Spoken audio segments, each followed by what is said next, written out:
politicians. And it might be due to the fact that the know-how has moved to the younger generation, and they are not very eager to move to politics. So the younger generation is in the private sector, and they have the know-how and how to establish some kind of a bridge between the younger generation and the older generation who is in politics. That's the key question.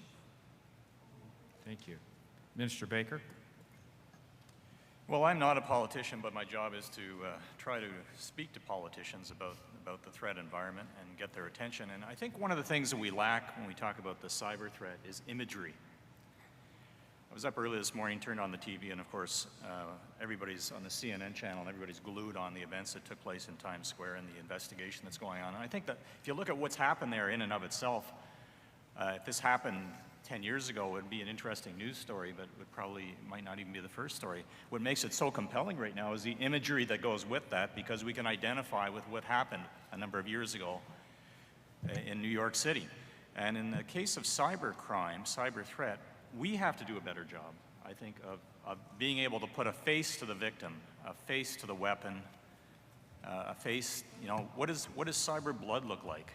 We have to be able to articulate this in such a way that it's more compelling to ministers and politicians so that they can engage more willingly in this. I think their interest is there. The job is us, and I don't just mean policymakers and public servants. I mean private sector, academics, lobbyists, and so on. We haven't done a good enough job with that yet. Mr. Schmidt. It's really an interesting question from the perspective of relating back in the early 1990s. There was a question. I was speaking at a Chiefs of Police conference about cybercrime and the need for training people in technology and how to do these things. And the question was asked by the audience was, what is the best thing to do? Take a technologist and make them an investigator, or take an investigator and make them a technologist? And the answer was yes, it all depends. One of the things that we think when we look at policymakers, they're really good at their jobs. So our job, particularly the engineering community and the technology community, is to inform them on a realistic basis what are the things that they need to help make those decisions. That's one of the things we're oftentimes challenged when some people think there's a single point solution in an engineering world, that this will solve all the problems, all the way up to the others that say, oh no, leave everything alone.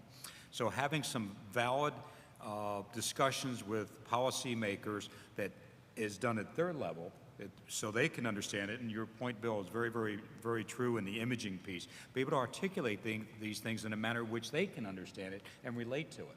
Because one of the worst things that we worry about, particularly in the policy world that I live in, is somebody's going to wind up making a decision that not only doesn't help the situation, but actually has unintended consequences that makes it worse. So having the engineers coming forth and recognizing this is more than just a technology problem, bringing them together where we can articulate good set of facts for people to understand and then make good policy decisions from there. Yes, Mr. Pello. Yes, I fully agree with that. I'm like Mr. Baker. It's one of my job day to day to do this relation with policymakers and politicians. And to be honest, I'm relatively optimistic of that. I think they are more and more aware on that. There will not be such a conference if the development of the awareness was not present in the policy minds. But there are two things to do, I think. First, we have to educate these people, the CEOs, the equivalent in the administration, about what they have to do on that subject. Because most of the time their answer is, okay, I go to my IT people and I ask them to secure the system. But they have some responsibilities. But most of the time, when I discuss with them, they don't know, in fact, what. They are convinced that they have to do things, but they don't know what personally they have to do. So we have to educate them to say, well, your role is that and that and that. And the other things to do is, and it's not simple, we should use a language as a technician that they understand. Thank you. Okay, we have a question that's been directed straight to Mr. Schmidt. And anyone else is welcome to comment on this too.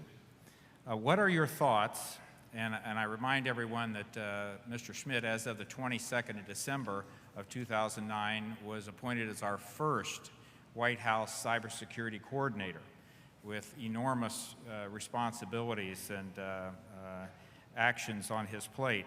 So this question sort of relates to that. What are your thoughts on State Department thinking about a cyber ambassador? Yeah, I think it's really important that we use all the resources across government to reach out and respective constituencies there. And of course, State Department has a really key role in the international realm, and having whatever the title may be of the position, and titles are something that I guess personnel people are better at than I am, but having a point of contact that basically works not only within the government but works outside international partners, I think is an important position. I think it really helps convey some of the work that we're doing from a policy perspective to translating those real live relationships on an international basis, real live relationships relative to the way we conduct ourselves in cyberspace and in the diplomatic corps that they are, which they're very good at. I think it's key, irrespective of what the title may be. Absolutely. Yes, sir. Yes, I would say why not? But to come back what I said before, I think each ambassador, in fact, in practice, he has to face cyber questions. Our ambassador in Estonia, he has to face cyber questions. Our ambassador in the United Nations, he has to face cyber questions. So it's relatively the same question. We have to educate them to handle this cyber question in all the fora they have in their countries, in their international organization. Thank you. And I think, General, in the commission, we envision this Office of Cybersecurity in the White House so that this issue could be coordinated with the relevant agencies. The State Department is, primary charge with foreign policy, but there are a lot of other agencies as well. That's why Howard's position is so important, I think, because his task is to pull that all together. And as I mentioned before, the only concern I have is that as our commission recommended, that he be given the requisite authority to carry out the mission. Any other comments? Okay. Let's see. Here's a question.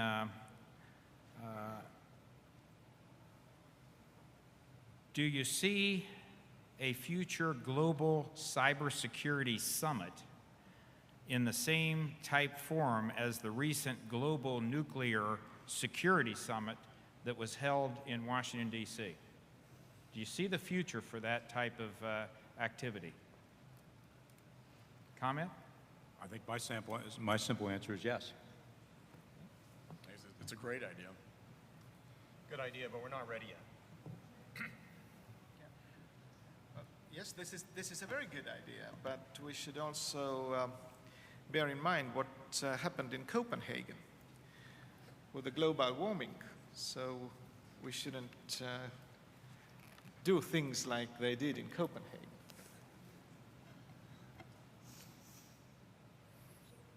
Any other comments, thoughts? Okay. And I think we have time for one more question here. For centuries, nations of the world have discussed peaceful cooperation, and they've come up with agreements in the areas of land, sea, air, and space, the 4 domains that have been given to us by our Creator. And now we have this 5th domain, as it's referred quite often, that we have created. Do you think that there's going to be a need in the future for the discussions, agreements, treaties, and those types of understandings formally conducted on an international basis?